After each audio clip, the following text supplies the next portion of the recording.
Welcome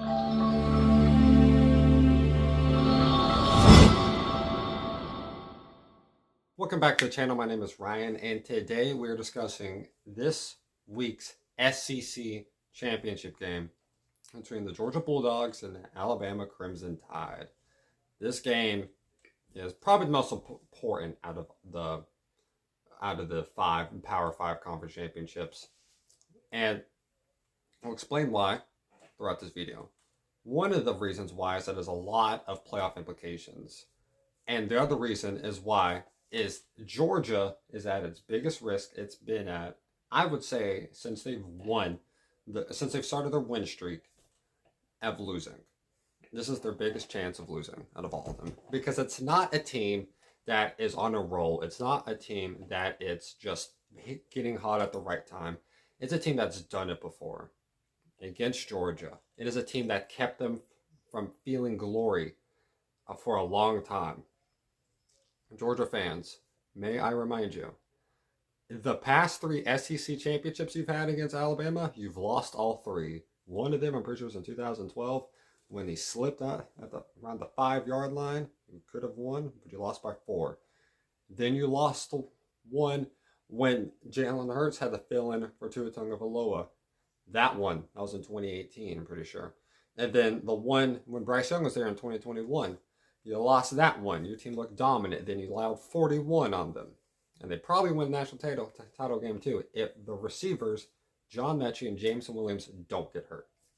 It's going in Bama's favor. But Georgia is now, I'm pretty sure, has the record for the longest win streak in SEC history. 29. Good job, Georgia. And one of the reasons for that is their amazing coaching staff of Kirby Smart, the helm of it. Kirby Smart's a great coach. He's been like that for years. We've known that about him. One quarterback who's progressed throughout the year is Carson Beck. He had a little slow start to start off the year, mainly against South Carolina. That showed a lot. And sometimes against Auburn. But anyone struggles at Auburn. If you beat a team, if you win at Auburn by a lot, you're probably a good team. Yes, that includes you, New Mexico State. So, you have Georgia, who's been at Auburn. Carson Beck improved. Brock Bowers got hurt for a bit. He's back now. This offense is probably one of the better looking offenses they've had since Kirby Smart's been there. This offense is just on a roll. It's very underrated. This offense has a lot of playmakers, a lot of people that can do good. Even though they lost A.D. Mitchell in the transfer portal, this receiving core is still very good. And you got guys healthy. That's the main thing. The run game is also very good. They have arguably the best offensive line in the SEC. This team can push people away if needed to. And yeah, their defense is very good. They're holding good to great offenses to under 20, 25 points.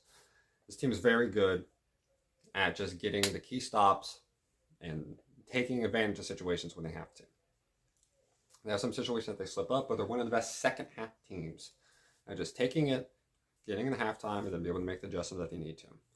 Georgia's also a very good returner. A returner can make a lot of big plays. I'm pretty sure number 87. He can make a lot of big plays, and he's very quick too. They know how to get him the ball, they know how to make plays. That's the main thing you got to do. Playing in big situations, it's not the plays, it's the players.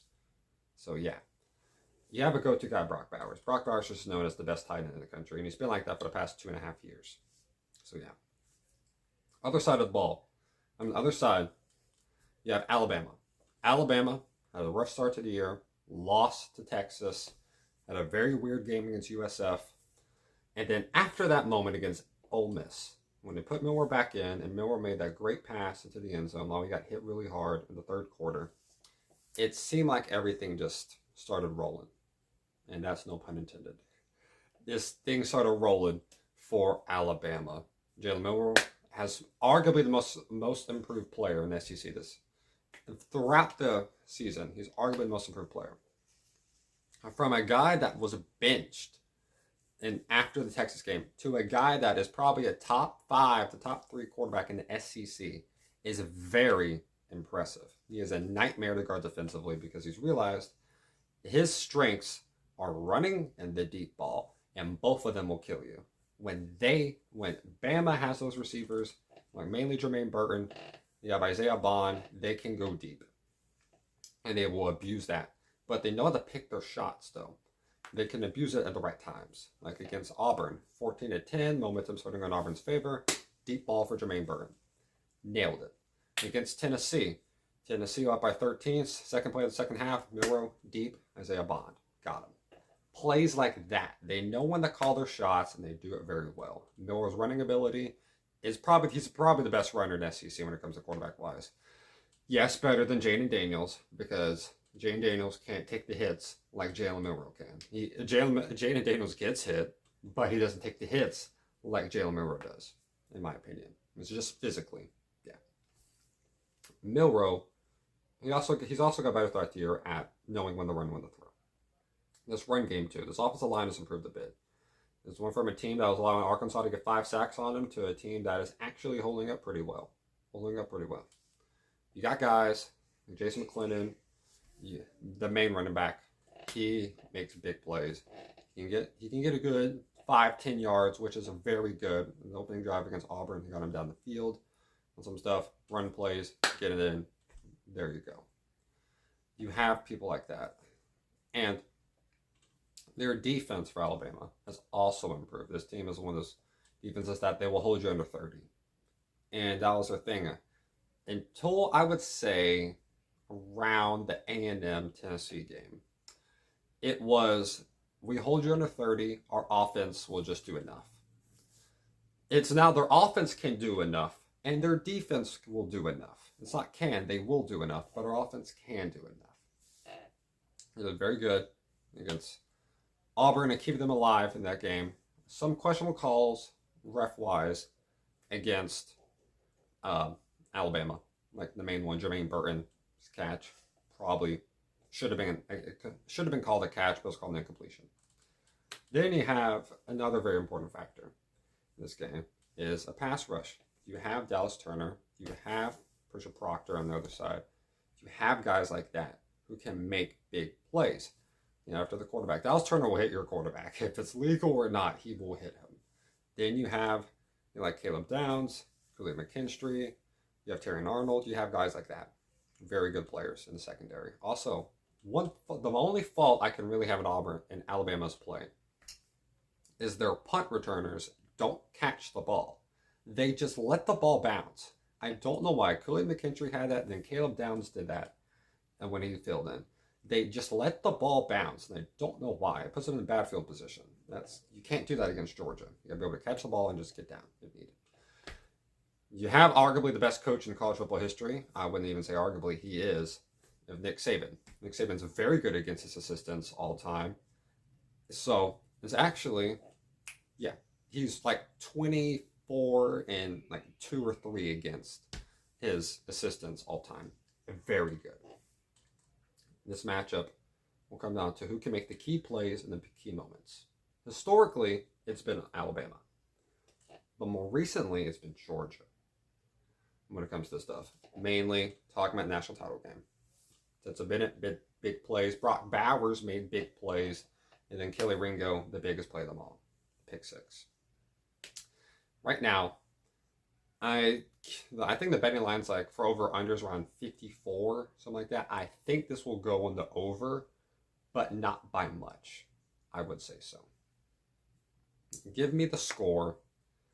If I had to pick a side, it's very close. But give me the score being 31-28. I'm leaning towards Georgia. And I'm leaning towards Georgia because it's very tough for me to pick a team that has won 29 straight and not pick a team that's gone 29 straight wins. It's just very tough not to. And I know Alabama could definitely win this game. It's almost as close as a 50-50 chance as you get. But I trust the Georgia team. I trust Georgia to hold up a little bit more than Alabama. Both teams will be prepared, but I think it's one of the few times I would say Georgia has a little bit more talent in the key positions than Alabama does. That is a very weird statement to say. I'm mainly talking about offensive line and tight end because tight ends, Brock Bowers abused Auburn in a way. I've not seen a tight end do that. He can do that to Alabama because no one can guard him. And you can try, but the Georgia team can hold up a lot.